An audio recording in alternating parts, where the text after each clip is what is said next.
लेकिन जब तीसरा श्लोक आया तो उसमें सिर्फ एक तत्व की वंदना की, और वह एक तत्व कौन है? वह है गुरु। तुम त्रिभुवन गुरु वेद बखाना।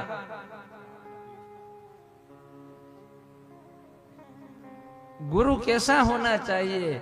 गोस्वामी जी कहते हैं कि शिव जी को सदगुरु के रूप में मानकर नमस्कार किया है। जिसका जीवन बोधमय है,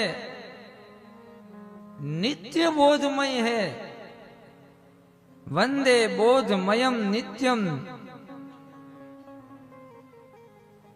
वैसे गुरु को वंदन किया है।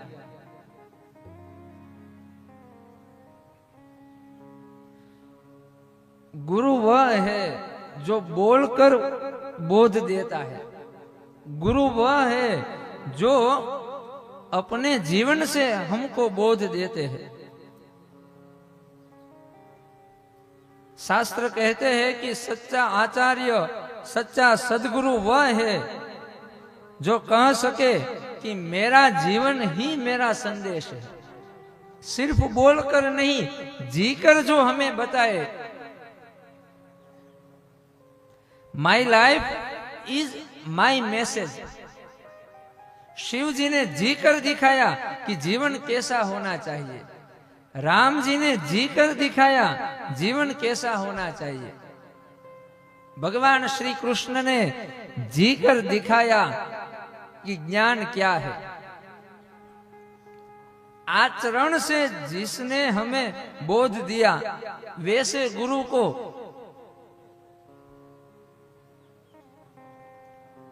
भगवान शिव शमशान में रहते हैं। भगवान भूतेश्वर है। भगवान अपने अंग पर भभूत रमाते हैं, गले में मूंड माला धारण करते हैं,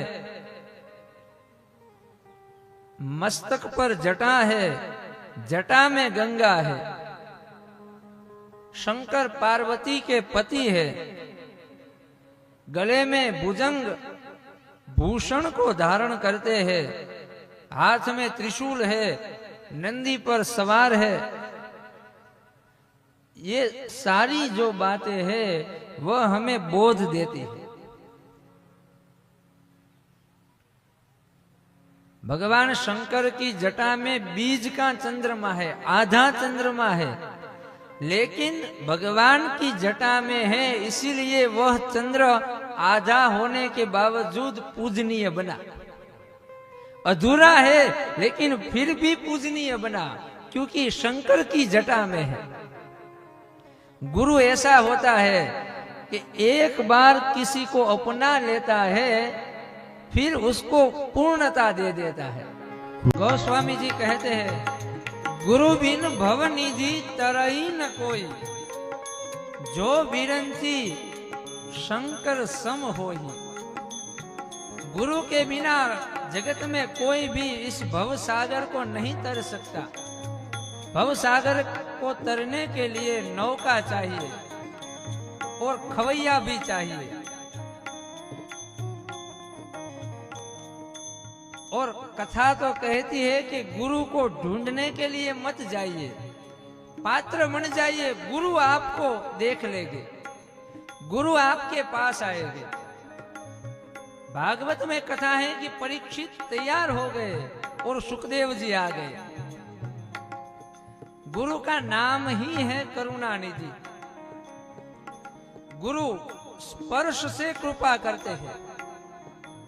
भागवत में कथा है कि सुखदेव जी ने परीक्षित के मस्तक पर हाथ रख दिया, और भागवत कहती है कि परीक्षित को मोक्ष का अनुभव हो गया। गुरु स्पर्श से कृपा करते हैं। गुरु नेत्र से कृपा करते हैं। सदगुरु एक बार हमें देख ले, उसके देखने से हमको अनुभव होने लगते हैं। गुरु वचन से कृपा करते हैं। गुरु कुछ कह दे, तो गुरु के वचन हमारे जीवन को बदल देते हैं। गुरु स्मरण से कृपा करते हैं। कभी कभी ऐसा होता है कि हमारे गुरु बहुत दूर होते हैं और हम भी बहुत दूर होकर हमारे गुरु को याद करते हैं और गुरु के याद करने मात्र से हमारा काम हो जाता है।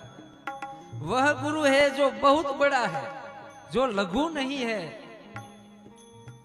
टेबल के ऊपर कुछ कागज पड़े हैं और किसी ने आकर स्विच ऑन कर दिया, पंखा चालू हुआ और वो कागज उड़ने लगते हैं।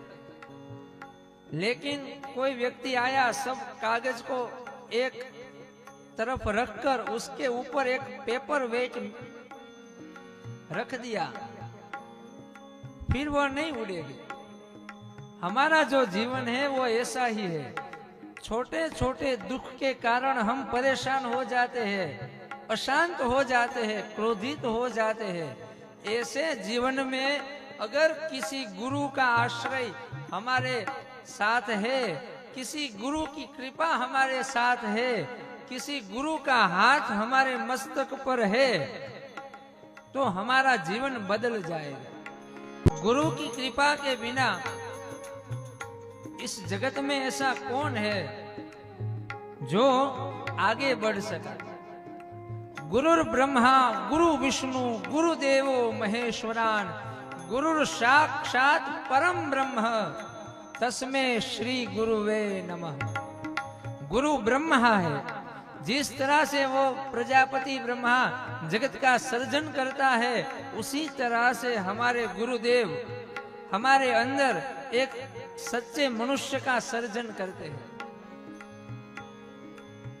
ब्रह्मा के 4 मुख है, इसी तरह से 4 प्रकार से गुरु हमारे ऊपर कृपा करते हैं। गुरुर विष्णु, गुरु विष्णु है। नारायण का काम है जगत का पालन पोषण करना।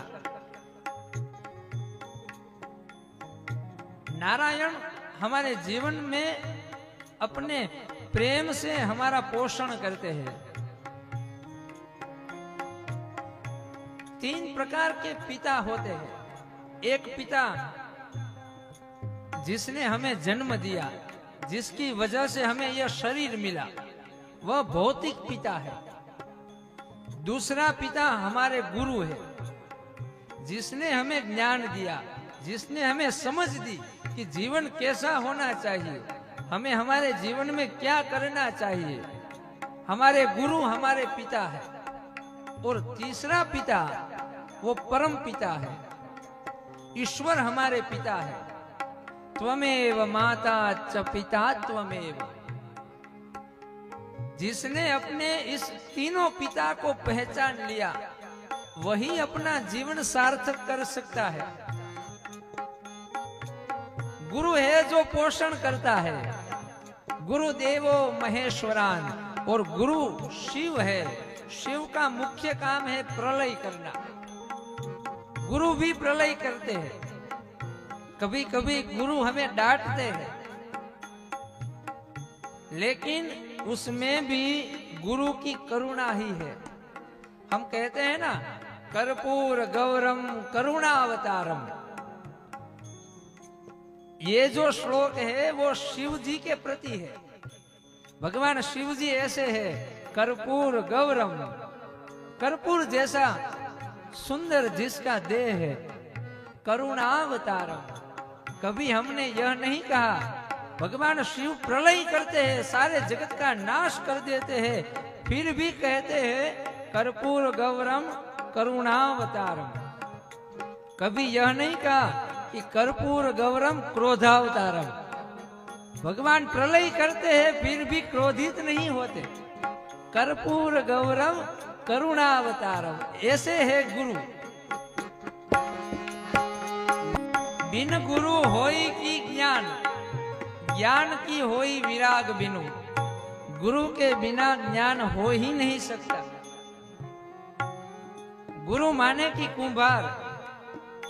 जिस तरह से कुम्हार माटी को लेके आए, उसमें से कचरा हटा दे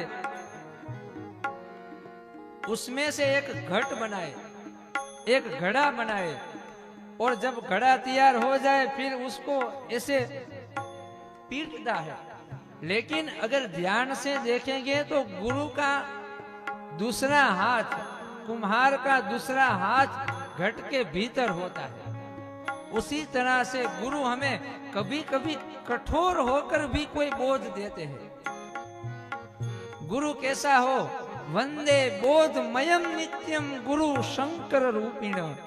इसीलिए पहले श्लोक में 2 तत्व, दूसरे तत्वों में भी 2 तत्व, लेकिन जब गुरु की बात आई तो गुरु के साथ किसी को नहीं रखा। गुरु तो एक ही होता है और एक ही काफी है। एक ही गुरु उस एक तत्व की ओर ले जाता है, उस एक का अनुभव करा देता है। यमाश्रितो ही वक्रोपि चंद्र सर्वत्र वंद्यते।